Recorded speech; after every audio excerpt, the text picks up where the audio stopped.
अब हम उस जो हमने सीखा था उसको हम एक एग्ज़ाम्पल के माध्यम से और अच्छे तरीके से समझेंगे।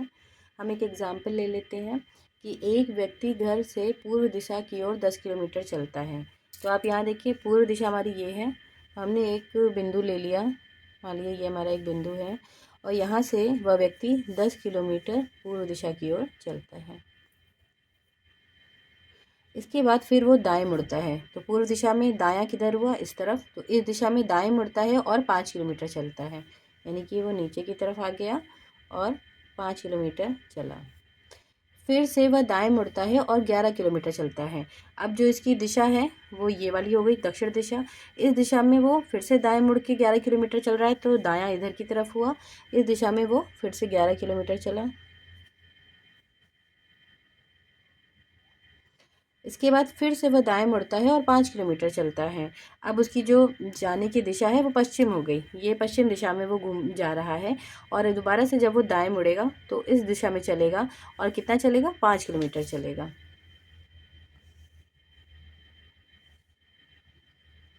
इसके बाद वह फिर से बाएं मुड़ता है और 1 किलोमीटर चलता है। अब उसकी जो गमन की दिशा है वो है उत्तर दिशा। उत्तर दिशा में जब वो चल रहा था तो वो बाएं मुड़ा और 1 किलोमीटर और चला, यानी कि इस तरफ चला और 1 किलोमीटर और चला। इस तरीके से हम देखते हैं कि वह व्यक्ति अगर ए बिंदु से उसने चलना शुरू किया था तो वो घूमते घूमते बी बिंदु पर पहुंच गया।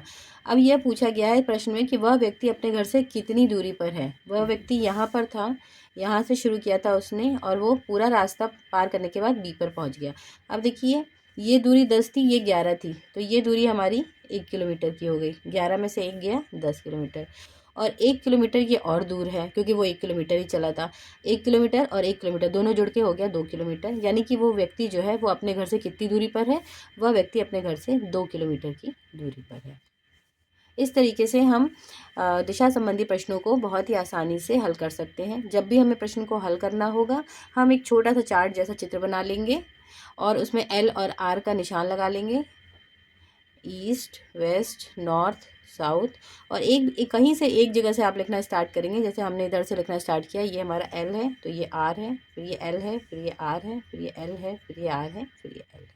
बस इस चित्र की सहायता से हम दिशा वाले कोई भी क्वेश्चन होंगे उनको बहुत ही आसानी से हल कर लेंगे। Thank you.